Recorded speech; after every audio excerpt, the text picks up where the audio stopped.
aravuga ngo everything that exists in the universe has a specific purpose. Even the things that we cannot see have a specific purpose. Nothing that exists in this world exists without a specific role or a divine purpose. Even when we do not know the reason why a thing exists, it still does not negate the fact that there is a reason why the thing was created. Mu Kinyarwanda ni nko kuvuga ngo ibintu byose bibaho mu isanzure bifite impamvu yo kubaho. N'ibintu tutabasha kubonesha amaso yacu bifite impamvu byaremwe. Nta kintu na kimwe muri iyi si kidafite impamvu yihariye cyaremwe, cyangwa se impamvu nziza yatumye cyoherezwa, cyangwa se yatumye kibaho. Ngo niyo tutazi impamvu ikintu kiriho, ntibikuraho yuko kidafite impamvu kiriho n'impamvu cyaremwe. Tutangire wenda kuri ibyo bintu. Icya mbere nuko wa mugani ugiye kureba usanga iyo ugiye cyane cyane nko muri biology niho ubonera ukuntu mu kwiga iby'ubuzima, ibinyabuzima niho ubonera ukuntu ibintu byose bifite agaciro. Byose bifite agaciro.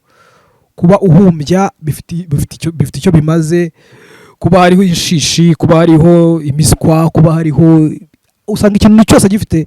Wenda nkafata urugero rworoshye, kuba duhumeka twinjiza umwuka wa oxygen tugasohora carbon dioxide. Ibyatsi bikaba bikenera carbon dioxide nabyo bigasohora oxygen. Ugasanga nyine kuba ibyo bintu byararemwe muri ubwo buryo ni magirirane atuma hari impamvu nyine ikintu cyose. Murumva n'umwuka tutabasha gukoraho wa mugani, ufite icyo waremwe, icyo waremewe, ufite icyo ubereyeho. Ariko ugasanga abantu twebwe, kandi twebwe dufite ubwenge no gutekereza, ni twebwe hari igihe usanga tubayeho nta mpamvu y'ubuzima, tudafite purpose, tutazi icyo twaremewe, nicyo twoherejwe hano ku isi gukora. Kandi bikagira ingaruka nyinshi. Ugasanga abahanga bavuga ngo abantu benshi bisanga mu biyobyabwenge, abantu benshi bisanga mu ngeso zitandukanye mbi, babiterwa nuko badafite sense of purpose, batumva bazi impamvu babereyeho. Rero je kugange ku giti cyanjye impamvu numvisha ari isomo rikomeye cyane nuko niba kuko buri kintu cyose gifite impamvu kiriho, nje nawe utureba dukwira twe kwibaza ngo twebwe ubundi twebwe tubereyeho iki, mbereyeho iki Imana, mbereyeho iki ubuzima bwanjye, mbereyeho iki umuryango wanjye, mbereyeho iki abanyarwanda, mbereyeho iki isi muri rusange. Eso nge nicyo kintu cya mbere nakuriyemo. Ikindi kintu gitangaje kuri ibyo usomye nuko kutamenya impamvu yo kubaho kwawe cyangwa kutamenya impamvu y'ikintu nibikuraho ntago bikuraho iyo mpamvu. Nk'ubu nazi ko iyi microphone yaremewe gusohora amajwi, nkayitereka aha nkavuga, ntibibuza gusohora ayo majwi, nubwo ngewe nshobora kuba nazi ko aricyo yaremewe. Rero nibaza ko abantu dukeneye kumenya ko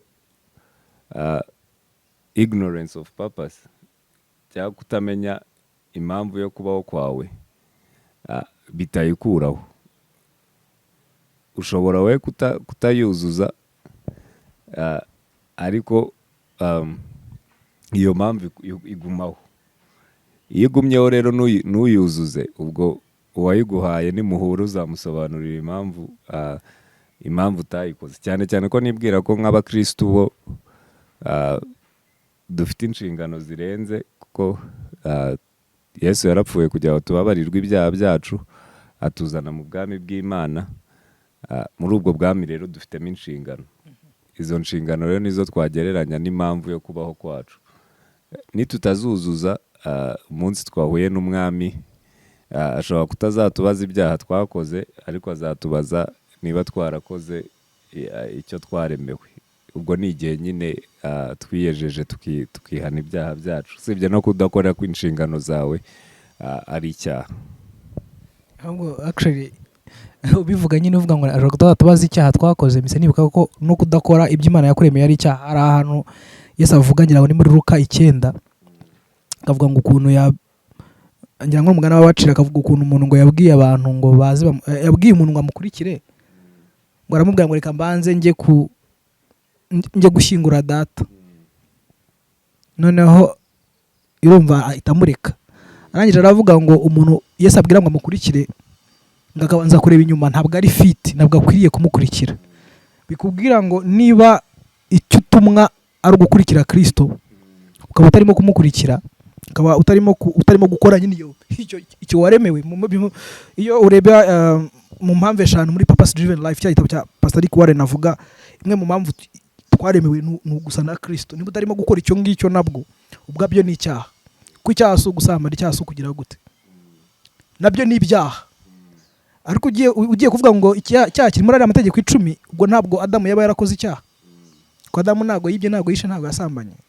So abantu bakora kwisobanura nyine yuko kubaho nta purpose, kubaho ubuzima budafite aho buhuriye n'icyo waremeye gukora, ubwabyo ari icyaha. Ariko tutarava kuri iyi ngingo, impamvu y'ubuzima cyangwa se impamvu yo kubaho n'uburyo ari by'ingenzi cyane ko tuyibaho. Uvuga wanyibukije ukuntu, sinzi ntabwo nibuka neza ukuntu babikotinga, ariko bavuga ngo not knowing something's purpose, the purpose of something will definitely lead to its abuse or misuse. Reka mvuge urugero ruri crazy ukuntu umbwira icyo utekerezaho. Uravuga ngo kera turi muri high school twavugaga nyine ku kintu cyo kwirinda ubusambanyi. Uvuga ngo niba bikubabaza yuko mushiki wawe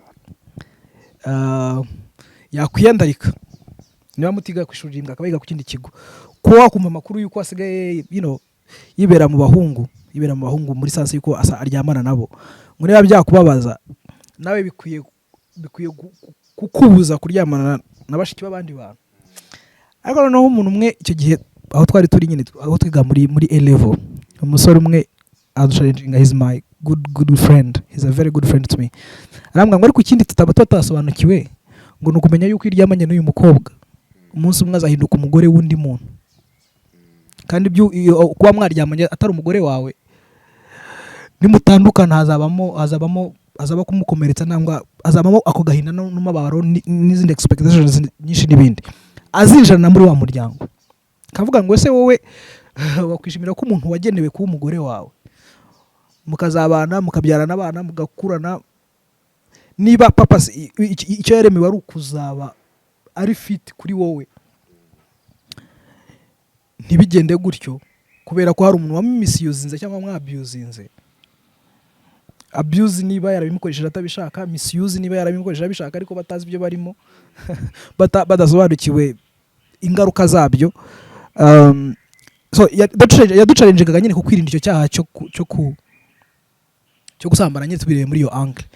Nabivugaga rero mvuga ngo gusobanukirwa impamvu z'ibintu, wenda twatanzugera ku gusambana, ariko no mu bindi bintu bisanzwe umuntu amenya impamvu y'ikintu, umenya impamvu bagwa school fees mu giye ku ishuri, the purpose of paying school fees, impamvu yo kwishyura school fees, ntabwo wagerayo ngo wifate uko ushatse. So buri gihe kudasobanukirwa impamvu y'ikintu